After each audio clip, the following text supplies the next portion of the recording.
네, 매일 장보는 남녀 이어가겠습니다. 시장 이슈를 통해서 종목을 소개해드리는 시간입니다. 매일경제TV 이창원 연구원과 함께할게요. 안녕하세요. 네, 안녕하십니까. 이창원입니다. 네, 어제 정말 시장 이슈가 좀 많았던 하루였던 것 같아요.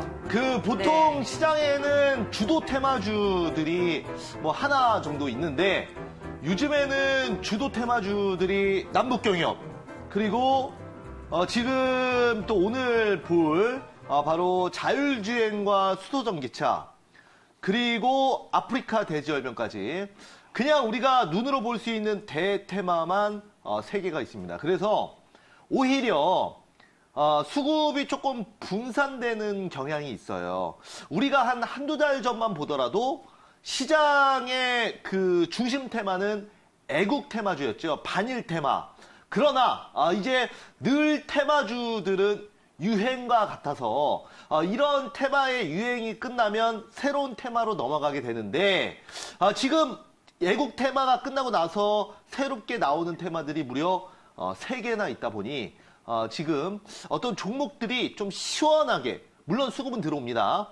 그러나 종목들이 시원하게 올라가는 모습은 보여주고 있지 않다라고 말씀을 드리도록 하겠고요. 자, 그러면 어제 일단 내용을 보시면 아프리카 돼지열병 관련주들 또 한 번 주가 상승 이후에 종가는 윗골이 달리면서 살짝 밀렸습니다. 그러나 또 확진 소식 얘기가 나오면서 오늘 보유하신 분들은 기대감을 갖고 계신 분들이 많을 테고요. 그래서 오늘 또 내용 좀 봐야 됩니다.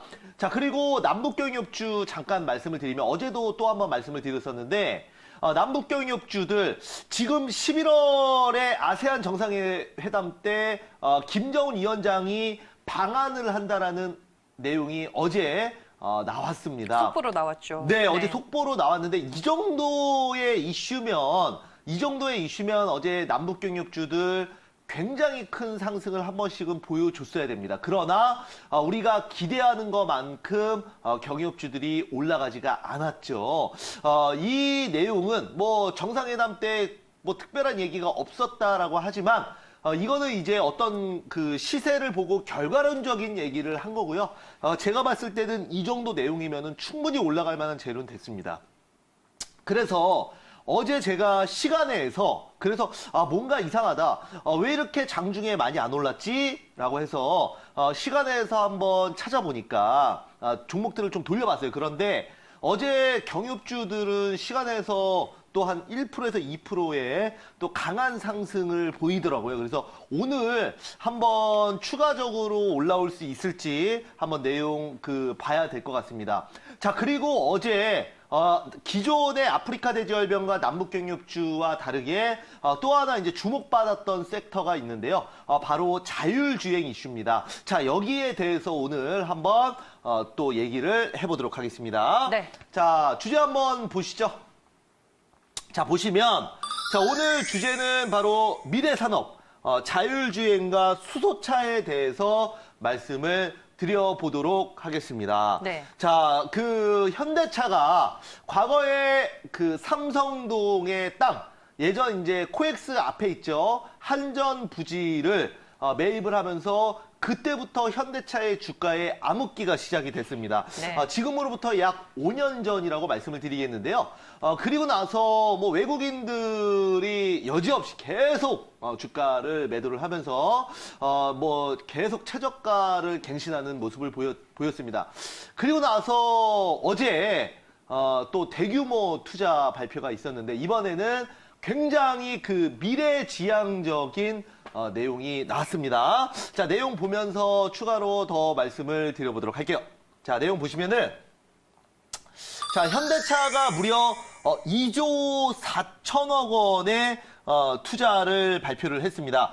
미국의 앱티브라는 회사와 네. 공동 출자를 통해서 새로운 합작 법인 회사를 만드는 건데요. 그게 바로 자율주행입니다. 자율주행 회사를 만든 거, 이제 말 그대로 제가 이제 베팅이라는 말을 썼는데, 네. 그거는 굉장히 큰 자금이, 이번에 이제 그 몇 년 만에 들어가기 때문에 말씀을 드린 거고요. 그래서 똑같이 현대차와 그 다음에 미국의 액티브가 똑같이 투자를 50대 해서 50대 50으로 투자를 네. 해서 40억 달러의 합작법인이 설립이 됐습니다. 자, 그래서 그러면 왜 현대차가 미국에 투자를 했을까요? 우리나라는 이 자율주행 관련해서 규제가 굉장히 많습니다. 그래서 쉽게 투자를 할 수가 없어요. 뭔가 자율주행, 앞으로 완전한 자율주행. 지금은 기껏해야 뭐 2단계, 뭐 그 정도 수준이죠. 그런데 4단계, 5단계까지 올라가면 완전 자율주행입니다. 지금도 현대차나 아니면 테슬라 같은 경우에는 반자율주행이라 그래서 일정 부분 핸들을 놓을 수는 있어요. 놓고선 차선에 따라서 차가 갑니다. 그런데 이제 그 운전자가 뭐 잠이 들거나 아니면은 뭐 다른 일을 한다거나 할 수 있는 건 아닙니다. 말 그대로 반자율주행입니다. 그러나 지금 현대차가 보고 있는 거는 완전 자율주행이라고 보고 있고요. 정의선 부회장 같은 경우에도 2035년, 뭐 지금부터 얼마 남지 않았습니다. 2035년에는 이제 뭐 도로에도 자율주행이 돌아다닐 것이다라고 밝히고 있습니다. 그런데 우리나라에는 투자를 안 했어요. 그 이유는 규제가 상당히 많아서 그렇습니다. 우리가 이제 완전한 자율주행 시대를 아마 생각을 해보면 지금 뭐 택시 같은 경우에도 그냥 내가 있는 위치를 전송을 하면 그냥 알아서 자동차가 완전 자율주행차가 알아서 내가 있는 위치에 오겠죠. 그래서 나는 타고 그리고 내릴 때는 예를 들어서 뭐 요금을 결제해야 문이 열린다는 식으로 그런 식으로 갈 겁니다. 그러니까 약간 그 택시도 우리가 쉽게 얘기하는 뭐 지하철 같은 개념이 될 건데 그런 부분에서 현재 그 뭐 택시기사분들 뭐 물론 생존권에 대한 부분이 있으니까 이해는 합니다만 이런 규제들이 너무나 많다 보니까 현대차가 해외 쪽으로 투자가 들어가는 거다라는 거 말씀을 드리도록 하겠고요.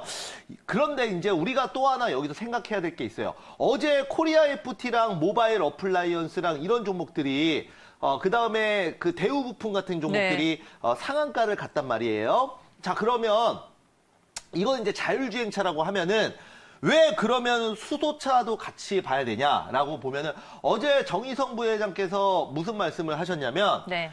그 자율주행 시대에는 수소차가 적격이다라는 얘기를 했어요. 그러니까 수소 전기차에 자율주행의 플랫폼이 들어가기에 적합하다라고 네, 얘기를 맞습니다. 했죠. 왜 그러면 이런 얘기를 했냐면 지금 현재 있는 2차 전지가 혁신적인 기술 발전을 하지 않는 한 우리가 지금도 일반 운전자가 운전할 때 지금 맥시멈으로 갈 수 있는 2차 전지 말 그대로 전기차 최대 거리가 400km예요.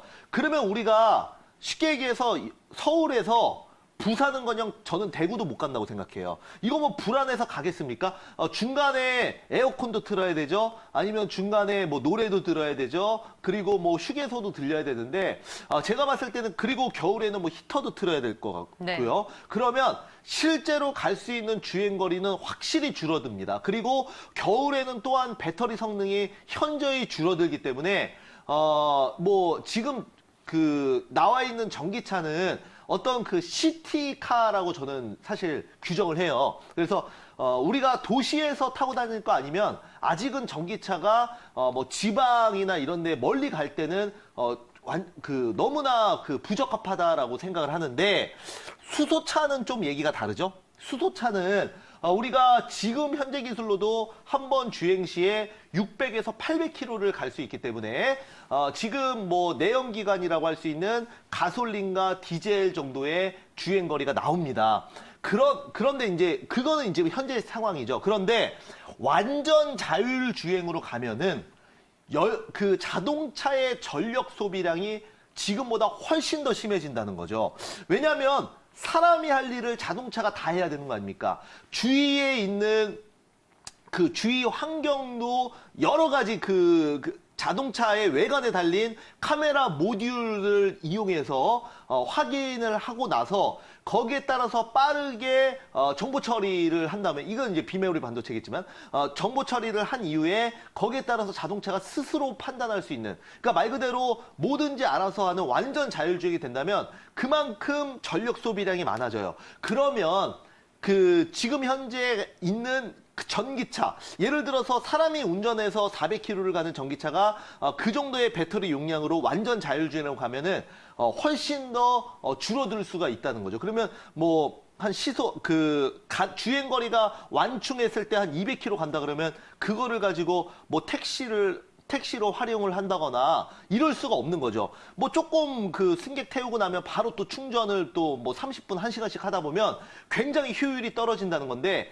그렇기 때문에 자율주행 시대에는 전기차보다는 수소차가 훨씬 더 적합하다고 어제 정의선 부회장도 얘기를 한 겁니다. 자, 그래서 지금 우리가 이제 자율주행 차는 관련 테마주들은 이미 어제 좀 슈팅이 나왔기 때문에. 맞아요. 어제 좀 크게 반응을 했죠. 네, 그래서 네. 자율주행보다는 추가적으로 어제 좀 수소차가 꿈틀거리더라고요. 그래서 이런 개념으로 자율주행은 특히나 어제는 테마로 올랐는데 결국은 현대차는 미국 투자법인에 투자를 한 거예요. 그래서 왜냐면 국내 규제가 너무 많다 보니까, 그래서 우리는 그래도 우리 국내 기술로는 수소차가 그래도 세계 1, 2위가 하니까 지금 이런 쪽으로 우리가 이제 수소차 후속주로 좀 봐야 되는 게 아닌가, 네. 이런 말씀을 좀 드려보도록 하겠습니다. 네, 자율주행 이슈를 이제 수소차와 연결 짓자라고 얘기를 네. 해주시는 것 같습니다. 그렇다면 오늘 어떤 종목 소개를 해주실지 화면을 통해 먼저 만나볼게요. 매일 장보는 남녀! 오늘 시장의 특징주는 뭔가요? 제가 가지고 온 종목은 바로 이겁니다. 어머머!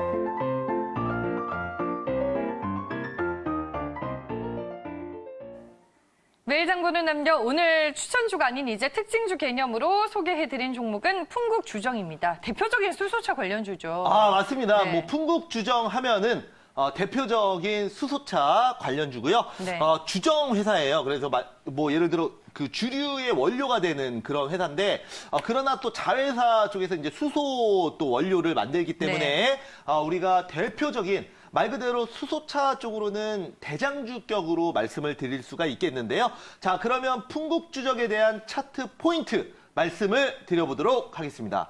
자, 한번 차트 포인트 말씀드려보자면, 먼저 1월에 주가 급등 이후에 조정 구간을 많이 거쳤습니다. 우리가 지금 그 국가에서도 1월 올해 초만 하더라도 정부 정책 때문에. 예, 정부 네. 정책 굉장히 많이 나왔는데, 거기서 또 문재인 대통령께서도 수소차에 대해서 정말 많이 강조를 하셨습니다. 네. 그래서 기대감에 주가가 말 그대로 폭등 수준이 나왔어요. 요즘에도 행사장을 이동하실 때 수소차를 또 관용차를 자주 넥소를 사셨습니다. 타시더라고요. 네, 그래서 네. 저도 한번 말씀을 드렸는데, 여기 이제 매일경제에도 이제 뭐 그 국회에서 근무하시는 국회의원분들도 가끔 오시는데, 종종 수소차가 앞에 세워져 있는 걸 보여요. 네. 그만큼 이제 넥소가 아직은 많이 보이진 않지만 그래도 좀 그 퍼지고 있다는 거, 분들이 먼저 이렇게 구매를 하신다는 거 말씀드리도록 하겠고요. 그래서 이제 2달 횡보 후에 수급이 개선되면서 양봉 출현을 하고 있는데, 자, 그러면 직접 차트 보면서 말씀을 드려보도록 할게요. 자, 차트 보면서 말씀을 드려보자면, 자, 이런 상황이죠. 주가가 상승을 한 이후에 눌려주고 또 상승이 나왔죠. 그리고 나서 옆으로 횡보하는 모습을 보여주고 있는데요. 자, 이 부분 좀 자세히 보도록 하겠습니다. 자세히 보시면은 대략적으로 약 2달간 주가는 옆으로 횡보하는 모습을 보였고요. 어제 이런 그 기대감으로 그 자율주행차 같은 경우에는 이미 좀 폭등이 나왔고요. 수소차는 약간 이제 따라가는 모습을 보여주고 있는데, 지금 어제 그 수소차 대장주인 지금 풍국주정도 어제 약 5%가 살짝 넘는 그런 종가가 최고가로 마감을 했습니다. 자, 그러면 또 다른 종목 좀 볼게요. 어제 자율주행차 관련해서 시세가 좋았던 대우부품이라는 종목 한번 보도록 하겠습니다. 자, 보시면은, 자, 이 종목입니다. 어제 상한가 마감을 했습니다. 이만큼 어떤 그 시장의 기대감이 많이 모아지고 있다는 거를 직접 차트로 확인하실 수 있는데요. 또한 그 종목 몇 개 더 볼게요. 코리아 FT 한번 보도록 하겠습니다. 자, 그 코리아 FT 같은 경우에도 어제 상한가가 나왔습니다. 굉장히 강했죠. 또한 또 추가적인 종목 바로 모바일 어플라이언스라는 종목 보도록 하겠습니다. 자, 이 종목도 마찬가지로 어제 굉장히 강한 슈팅이 나왔는데요. 이런 흐름들 여러분들 자율주행차는 뭐 이슈의 중심에 있었기 때문에 어제 이제 급등이 나온 거고 추가적으로 수소차 완전 자율주행 시대에는 수소차가 지금 현재 있는 2차 전지 배터리가 엄청난 혁신을 일으키지 않는 한 수소차가 이런 그 자율주행 시대에는 적격일 것이다 라고 저도 보고 있습니다. 그래서 우리가 수소차 관련주들 한번 주목을 해봐야 되는데 몇 개 한번 더 볼까요? 자, 동아화성도 보도록 하겠습니다. 자, 동아화성 보시면 자, 지금 이런 자리죠. 지금 바닥권에서 어제 뭐 수소차 관련주도 일부 또 양호한 수급이 들어왔습니다. 자, 그 다음에 뭐 EM코리아 같은 종목도 한번 볼게요. 자, EM코리아도 보시면은 자, 이런 자리라고 보시면 좋을 것 같고, 자, 뉴로스도 볼게요. 뉴로스 한번 보겠습니다. 뉴로스도 어제 종가 상당히 좀 양호하게 끝났죠. 그래서 전체적으로 일부 수급이 이렇게 들어왔다라는 거 여러분들 반드시 기억을 해주시기 바라겠습니다. 그래서 수소차 관련주 자율주행 이슈와 이어서 다시 한번 테마주로 주목을 받을 수 있습니다. 네. 오늘 이제 풍국 주정이라는 네. 종목에 대해서 알아보고 있습니다. 마지막으로 투자 포인트를 한번 챙겨볼게요. 네, 한번 투자 포인트 말씀을 드려보자면, 자, 수소차 보면은, 자, 먼저 그 정의선 현대차 부회장이 자율주행 5년 이내에 완성한다라고 얘기를 했습니다. 우선은 사실 기술력으로는 이미 거의 다 됐어요. 22년에는 양산을 목표로 24년에는 상용화를 목표로. 그렇죠. 네. 그래서 완전 전 세계의 자율주행이 완전히 정착이 되는 거는 한 2035년을 보고 있더라고요. 네. 그러니까 기술력으로는 사실 몇 년 안 남았고요. 그런 부분이 이제 제도적으로도 많이 바뀌어야겠죠. 예를 들어서 어떤 그 법적인 문제도 있을 거예요. 예를 들어서 이제 자율주행으로 네. 내가 이제 집을 그 내비게이션으로 찍어놓고 잠깐 잠이 들었는데 갑자기 가다가 네. 앞에 차를 박았어요. 자율주행이 갑자기